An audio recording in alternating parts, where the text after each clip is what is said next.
환율의 모든 것, 환율 질문 있어요의 정미영. 전승지입니다. 저희가 최근까지 이제 통화 시리즈에서 좀 다뤘었잖아요. 통화별로 달러화, 유로, 호주 달러까지. 이번에는 그 시리즈 마지막 편으로 위안화를 다뤄보도록 하겠습니다.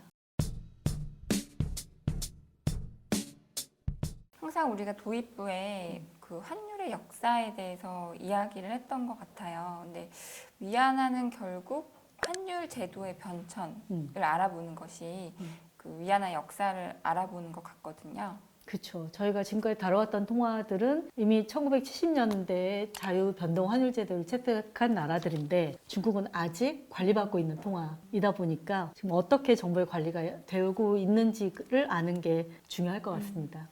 시작해 볼까요? 일단 지금 현재 중국 경제는 누가 뭐래도 명실상부하게 세계 2위 국가입니다. 네, G2이죠. G7, 저희는 학교 다닐 때 G7 배웠는데 요새 이제 별로 그 말도 안 쓰는 것 같아요. 네, G2죠, G2. 네, 중국이 경제적으로는 이렇게 어마무시하게 미국을 이제 턱 밑까지 쫓아오는 그런 성장세를 보이고 있는데 금융시장 쪽으로 넘어오면 좀 다른 얘기인 것 같아요. 일단 지금 이 차트에서 보신 것처럼 외환시장만 보더라도 유로화가 외환시장에서 거래 비중이 한 24% 정도 되는데 위안화는 4% 정도밖에 안 됩니다. 많이 작네요. 그렇죠. GDP는 유로존보다 중국이 앞섰지만 외환시장에서는 유로화가 압도적으로 달러와 다음으로 많이 거래되는 통화인 거죠. 그만큼 위안화는 국제화도 안 됐고 그러다 보니까 교역할 때도 위안화로 결제를 주고받는 비율이 아직은 높지 않다는, 트레이딩을 하기에도 용이하지 않은. 그렇죠. 관리받는 통화니까 아무래도 변동폭이 제한이 될 거라서 그런 부분이 핸디캡이 있다 보니까 이제 아직 통화 쪽으로는 이제 그런 비중을 차지한다고 볼 수 있을 것 같고요. 우리가 이제 가장 딱 직관적으로 느끼기에 주식시장 그쵸. 시가총액. 네. 미국이 2021년 1월 기준으로 전 세계 시가총액의 약 56%를 차지하더라고요. 서학개미 역시. 그렇죠. 미국으로 달려갈 수밖에 없는 그런 상황인 것 같습니다. 그렇다면 지금 어쨌든 중국이 경제적으로 굉장히 발전을 했으니까 중국 기업들도 세계적인 기업들이 많이 나왔잖아요. 그런 중국의 시가총액은 얼마일까요? 낮으니까 물어보시겠죠. 그렇죠. 네. 10% 미만? 네. 한 5.4%죠. 미국의 10분의 1입니다. 그러니까 GDP 비중은 저렇게 많이 붙었는데 GDP 규모로는 주가 증시 시가총액 비중으로 아직 미국이 10분의 1밖에 안 되는 그런 상황이다 보니 중국의 금융시장을 한마디로 요약을 해보자면 덩치 큰 어린아이. 덩치는 큰데 어설픈. 그렇죠. 표현 이상한가요? 네. 실물 경제로는 굉장히 발달했지만 아직 금융시장 쪽으로는 갈 길이 먼 그런 통화로 볼 수 있을 것 같습니다. 자, 그럼 먼저 중국의 환율 제도를 알아보기 위해서 중국이 어떻게 커왔는지, 이 덩치가 어떻게 커왔는지를 아는 것도 굉장히 중요할 것 같아요. 그래서 제가 좀 자료를 찾다 보니까 중국의 지난 한 20, 30년간의 경제 역사를 보는 데 있어서 가장 핵심적인 변수가 바로 WTO 가입입니다. 이후에 엄청 가파르게 성장을 했네요. 그렇죠. 2001년에 중국이 WTO에 가입을 했고요. 사실 86년부터 가입을 되게 추진했다고 해요. 근데 그동안 선진국들이 니네는 뭐 아직 공산주의고 자본주의도 제대로 성숙이 안 됐고 뭐 인권 문제도 있고 노동자 문제 뭐 이런 것들을 문제 삼아서 가입을 안 시켜줬죠. 그러다가 2001년에 전격적으로 WTO에 가입을 합니다. 그런데 가입의 효과는 어마무시했던 거죠. 저 정도로 상상을 못했을 것 같아요. 서방 국가들이. 그렇죠. 중국도 약간 두려웠을 거고 서양이 우리를 잠식하는 거 아니야? 우리가 왜 문화 개방할 때도 그런 맞아요. 생각하잖아요. 그런 두려움도 있었는데 결과는 놀랍게도 중국의 폭발적인 성장이었습니다. 그래서 중국이 GDP가 2000년에 1.2조 달러였는데 지금 우리나라보다 적죠. 네, 1.2조 달러였는데 10년 만에 무려 6조 달러.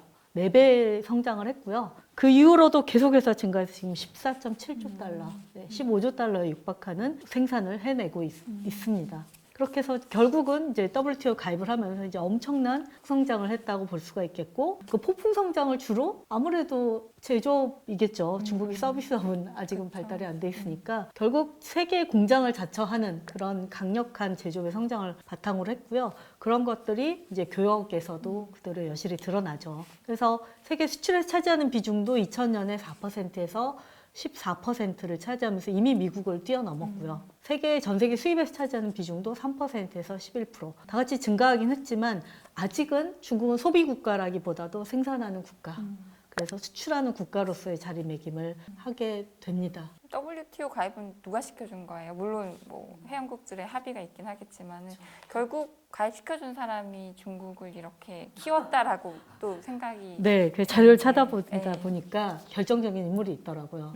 바로 우리가 잘 아는 클린턴 대통령입니다. 그때 이제 미국 내에서도 의회에서 계속 반대가 많아서 민주당에서 특히 반대가 많았었는데 클린턴이 계속 의회를 설득을 해서 결국은 가입을 시켜줬는데 클린턴은 거기에 대한 확신이 있었던 것 같아요. 그 추구하는 가치 중에 하나가 이제 중국이 이게 경제적으로 자유화되면은 결국 사회 자체도 미국식으로 변할 거다라는 그런 기대를 확신을 했었다고 하더라고요. 국민들이 자유주의의 그런 장점들을 맛을 보면 결국 체제도 변할 거다 이렇게 생각을. 그래서 중국은 정치 경제적으로 자유의 길을 따를 것이다 라는 그걸 확신한다라고 얘기를 했고 그런 기대를 했지만 경제적으로는 중국이 엄청나게 부유해졌고 뭐 사실 중국만 수혜를 받았다고 볼 수는 없죠. 그렇죠. 우리도 받고. 예. 그렇죠. 우리나라도 그 덕에 굉장히 고성장을 예. 했고요. 저렴한 물건들. 그렇죠. 예. 선진국들은 굉장히 저물가를 향유할 수가 있었죠. 네. 그래서 뭐 서로 이익을 공유한 부분이 있긴 하지만 뭔가 한쪽이 너무 비대해지면 항상 거기에 대한 반작용이 일어나고 반감이 일어나기 마련인데 이 수출 지표에서 보시면 수출은 저렇게 급증을 했는데 수입은 덜 늘었다고 하면 결론은 뭘까요? 잘 안 사줬다는 거 아니에요? 무역 수지 적자가 커진다는 거죠. 그래서 소비를 많이 하는 나라들의 무역 수지 적자가 엄청나게 커졌고 또 거꾸로 생각을 해보면은 이 중국으로 제조업이 다 넘어갔다는 얘기잖아요. 그럼 선진국의 제조업의 일자리가 없어졌다. 뭐 그런 부작용들도 나오게 되는 거죠. 어쨌든 중국은 이렇게 해서 93년에 시장 경제 체제로 전환하고 2001년에 WTO 가입을 계기로 이제 세계의 아주 중심에 뚝 서는 그런 기회를 가지게 됐다. 이렇게 볼 수가 있을 것 같습니다. 환율 제도 얘기한다더니 갑자기 네. 그림이 너무 무서운데요. 네, 제가 우연히 이 그림을 찾아냈습니다. 합성이 아닌지 싶은데.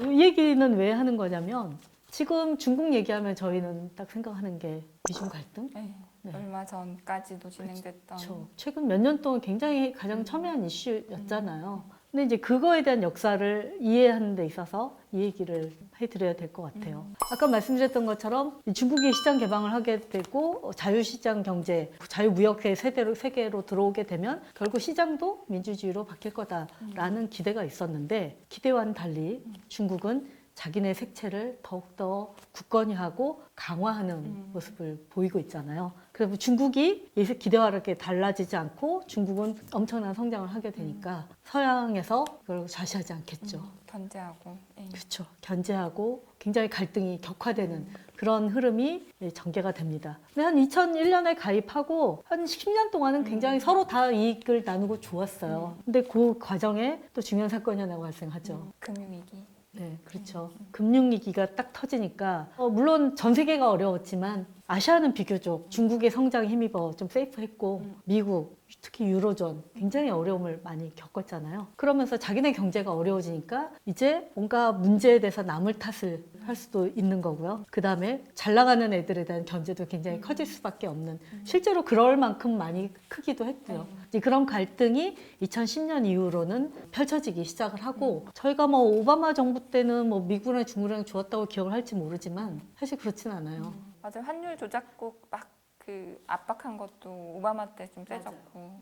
그리고 이제 리쇼어링이라고 그러죠. 맞아요. 예. 미국 제조업을 다시 우리나라로 돌아오겠다. 이거 오바마 때 시행했던 정책입니다. 그런 정책을 미국이 이제 위기감을 느끼면서 중국을 금융위기 이후에 견제하기 시작을 했는데 이 과정에 갈등을 더 증폭시킨 인물이 또 등장을 하는 거죠. 이게 2012년에 시진핑의 집권이라고 볼 수가 있습니다. 중국이 그 이전까지만 해도 이제 경제 성장에 좀 굉장히 치중하고 그 과정에서 실용주의 노선도 택하고 또 그냥 별로 우리를 드러내지 않고 우리는 내실을 다지자. 고강량의. 네, 맞습니다. 네, 그런 정책을 펴왔었는데 시진핑이 딱 집권할 때는 일단 중국이 선진국도 좀 비실비실해졌고 금융위기 보니까 별거 아닌 것 같고. 그렇죠. 중국은 이제 부강해졌고 이러다 보니까 이제 우리의 꿈을 딱 전면에 내세우는 거죠. 이게 이제 중국몽이라는 표현으로 쓰이고 있죠. 그래서 우리 중화민족의 위대한 부흥을 다시 실현하자. 이거를 이제 대외적으로 공표를 했고요. 대내적으로 공표를 했고, 두 번째 집권이 2017년에는 시진핑 사상이란 거를 또 전면에 시진핑 사상이요. 네, 뭐 저도 이해도 잘 이해를 못하긴 하겠지만 어쨌든 중국적 특성을 가진 사회주의 사상을 실현하겠다. 그래서 중국 3대 지도자 반열에 본인을 올려놓고 지금 이제 장기 집권의 포석까지 만들면서 올해 3년임을 앞두고 있는 그런 상황이잖아요. 근데 어찌됐건 이 선진국은 어려워지고 중국은 굉장히 치고 올라오는데 중국이 이렇게 대놓고 자기네 꿈을 전 세계에 표방을 하게 되니까 자연히 갈등은 커질 수밖에 없죠. 보기 싫겠죠. 그렇죠. 이 보기 싫은 마음을 한데 집약시켜준 인물이 또 등장을 합니다. 2017년에 이제 트럼프가 미국 대통령에 당선이 되면서 그 이전에 미국 대통령도 중국을 금융위기 이후로는 견제를 해왔었는데 트럼프는 이제 대놓고 중국을 공공의 적으로 만들었던 거잖아요. 사실 그게 먹히니까 또 당선이 됐을 거고. 그렇죠. 네. 시대적 흐름을 굉장히 잘 읽었다고 볼 수가 맞아요. 있는 거죠. 네. 우리의 빼앗긴 일자리는 어디로 갔는가? 다 중국이다. 음. 네. 그게 백인들로서는 너무나 공감이 가는 그런 재료였고 트럼프가 집권이 되면서 또 어마무시한 일들이 막 많이 벌어지잖아요. 네. 실현될 것이라고 상상하지 못했던 모든 공약들이. 맞아요. 그 공약을 설마 그랬는데 실제로 대표적인 게 이제 관세부가 2,500억 달러에서 10% 했다가 25% 올렸다가 또 대상을 넓혔다가 뭐 정말 저걸 한다고 자기네가 피해를 감수하면서 근데 실제로 단행을 했죠. 그리고 환율 조작국이라는 것도 92년 이후 처음으로 그 카드를 꺼내 들기도 합니다. 그러니까 중국은 어쨌든 고성장을 하긴 했지만 그 과정에서 서방과의 갈등도 불가피한 상황. 이게 이제 중국 경제가 지금 안고 있는 상황이기도 하고요. 이런 부분들이 환율 제도에는 또 어떻게 궤를 같이 하면서 움직였는지 한번 정리를 해보도록 하겠습니다. 이게 이제 90년부터 중국 달러 대 위안화 환율이고요. 제가 좀 크게 분류를 해봤더니 아주 크게는 94년 1월에 관리변동 환율제도로 변경을 한 겁니다. 그때 이제 달러화를 기반으로 한 그 이전에는 이제 관리환율제도에서 관리변동 환율제도로 이행을 했고요. 그 이후로도 이제 좀 세부적으로 보면은 처음에 관리변동을 했는데 아시안 위기가 오면서 중국도 겁을 먹은 거예요. 그래서 사실상 달러를 거의 위안화를 달러에 고정시키는 달러 페그제를 2005년까지 유지합니다. 근데 그러다가 2005년에 본격적으로 위안화 절상을 하면서 달러가 아닌 중국과 교역이 많은 여러 가지 통화를 기반으로 한 관리변동 환율 제도를 2005년에 도입을 했고요. 또 2015년에는 한 발 더 나아가서 시장을 기반으로 한 시장의 그 상황을 반영한 환율을 우리가 어느 정도 인정하면서 관리변동 환율 제도로 가겠다. 이렇게 좀 단계별로 나눠볼 수가 있을 것 같습니다. 지금 이제 환율 흐름을 보면은 달러 페그제일 때 중국이 이제 8.28로 거의 10년 동안 이렇게 고정이 돼 있다가 2005년도에 8.11로 평가 절상을 해요. 그래서 평가 절상을 했고 그 이후로 환율 변동폭도 이제 0.3%에서 2%로 계속 어쨌든 자유화 쪽으로 움직이긴 하는데 좀 상당히 아주 베이비 스텝으로 경제 규모에 비하면 네. 너무나 미미하고 그렇죠. 너무나 조심스럽게 움직이고 있는 그런 환율 제도의 흐름이라고 볼 수가 있을 것 같고요. 그러다가 2015년에는 이제 좀 자신감을 가졌었던 것 같아요. 왜냐하면 위안화가 계속 절상이 되다 보니까 세계 경제 조금 안 좋아지는데 우리도 이제 더 이상 절상하면 안 되는 거 아니야? 6위안을 근처에 오면서 좀 위기감을 느꼈고 그래서 우리가 이제 평가 좀 절하하면서 환율 시장 쪽으로 움직이게 할게 뭔가 선진화하는 것처럼 하면서 환율은 평가 절하를 단행을 한 게 2015년이거든요. 근데 그 결과는 어땠었죠? 위안화 위기라고 막 그때 옐런 회장이 중국 때문에 금리를 일단 못 올리겠는데 뭐. 맞아요. 중국으로서는 상상하지 못한 후폭풍이 일어났던 거죠. 그게 뭐 중국이 그때까지만 시장이 개방이 된 상태가 아니라 그것 때문에 중국이 평가 절하되니까 외국인 자금 빠져나간다? 뭐 그거는 별로 영향이 그렇게 지대하진 않았고요. 그거보다도 중국인들이 보시면은 중국 위안화가 10년 동안 절상이 됐잖아요. 10년 동안 절상만 됐던 통화를 받던 사람들은 어떤 행동을 하고 있을까요? 계속 강세로 될 것 그렇죠. 같으니까. 거기에 맞춰서 뭔가 계획을 세우고 행동을 하고 대비를 했겠죠. 근데 갑자기 중국이 평가 절하를 하니까 이게 소위 다 뒤집어진 거예요. 쇼커버, 대형 쇼커버. 그렇죠.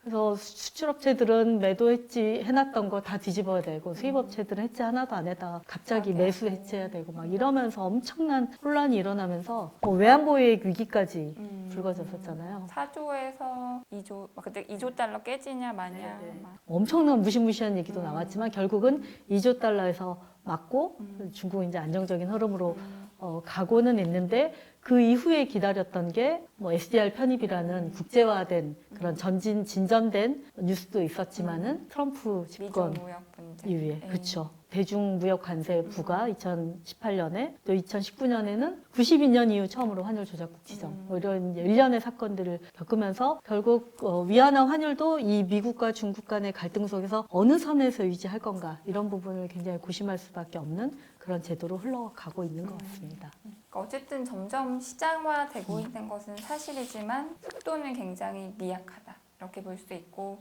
점점 어쨌든 시장화해 가겠죠. 그러긴 한데 또 사회주의 체제가 그걸 어떻게 잘 맞춰서 갈지는 좀 상상이 잘 안 가긴 합니다. 일단 다음 시간에도 이제 알아볼 것은 당국이 관리하는 환율이지만 위안화 환율이 진짜로 어떤 변수들로 움직이는지 다음 시간에는 알아보는 시간을 갖도록 하겠습니다.